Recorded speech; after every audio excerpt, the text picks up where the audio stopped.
പ്രൈസിലുള്ള എല്ലാ ദൈവങ്ങൾക്കും കർത്താവ് യേശുക്രിസ്തുവിന്റെ നിസ്തുല്യ നാമത്തിൽ ഈ രാവിലെ സമയം സ്നേഹവദനം. ചില ആളുകൾ പറയുന്നത് കേട്ടിട്ടുണ്ട്, ഞാൻ പ്രാർത്ഥിക്കുന്നവനാണ്, ഞാൻ പാടുന്നവനാണ്, എനിക്ക് പ്രശ്നങ്ങൾ വരാൻ പാടില്ല, എനിക്ക് സങ്കടങ്ങൾ വരാൻ പാടില്ല, എനിക്ക് ദുരിതങ്ങൾ വരാൻ പാടില്ല. ഇതൊരു ചിന്ത, തെറ്റായ ചിന്തയാണ്. യേശുക്രിസ്തു തന്റെ ഉപമയിൽ പറയുന്നൊരു പദമുണ്ട്, പാറമേൽ വീട് വെച്ചവൻ ആഴെ കുഴിച്ചു, പാറമേൽ വീട് വെച്ചവൻ മണലിന്റെ പുറത്ത് വീട് വെച്ചവൻ. രണ്ടുപേരും വീട് വെച്ചു, രണ്ടുപേരുടെ വീട് പണി കഴിഞ്ഞു. ഒരുവൻ വ്യവസ്ഥയില്ലാതെ പണിതു, അത് മണലിന്റെ പുറത്ത്. വ്യവസ്ഥ പ്രകാരം, വചനപ്രകാരം, വചനത്തിൽ നിന്നുകൊണ്ട് വിശുദ്ധമായ ജീവിതം നയിച്ചു പണിതവന്റെ വീട് പാറപ്പുറത്ത്.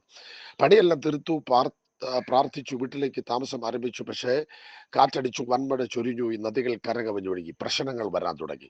പ്രശ്നങ്ങൾ വരാൻ തുടങ്ങിയപ്പോൾ പാറയുടെ പുറത്ത് വീട് വെച്ചവനും പ്രശ്നമുണ്ടായി, മണലിന്റെ പുറത്ത് വീട് വെച്ചവനും പ്രശ്നമുണ്ടായി. എന്നാൽ മണലിന്റെ പുറത്ത് വീട് വെച്ചവന്റെ വീട് ഈ പ്രശ്നത്തിൽ വീണു, തകർന്നു, അവൻ ഇല്ലാതായി, അവന്റെ വീഴ്ച വലുതായി.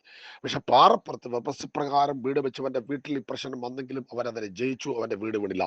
പ്രിയമുള്ളവരെ, നിങ്ങളൊരു കാര്യം രാവിലെ സമയം ഓർക്കണം, എനിക്ക് പ്രശ്നം വരരുത്, എനിക്ക് പ്രശ്നം എന്തുകൊണ്ട് വന്നു എന്നുള്ള ചോദ്യത്തിനപ്പുറമായി എനിക്ക് പ്രശ്നം വന്നു എങ്കിലും ഞാൻ വ്യവസ്ഥയ്ക്ക് ദൈവപ്രകാരം, വചനപ്രകാരം ജീവിച്ചത് കൊണ്ട് കർത്താവിനെ പ്രശ്നത്തെ വിടുവിച്ചു, വീടാതെ വണ്ണം ദൈവം എന്നെ സൂക്ഷിച്ചു. ഇതാണ് ഒരു ദൈവവേദന്റെ പ്രൈസിലെ പ്രത്യാശ, ധൈര്യം. അതുകൊണ്ട് പ്രശ്നം വന്നു എന്നുള്ളതിനേക്കാൾ ഈ പ്രശ്നത്തിൽ നിന്ന് ഞാൻ ആത്മാവിൽ പുറത്ത് കിടക്കുന്നു, അതായിരിക്കട്ടെ നമ്മുടെ ജീവിതത്തിന്റെ ഏറ്റവും പ്രധാനപ്പെട്ട ലക്ഷ്യം.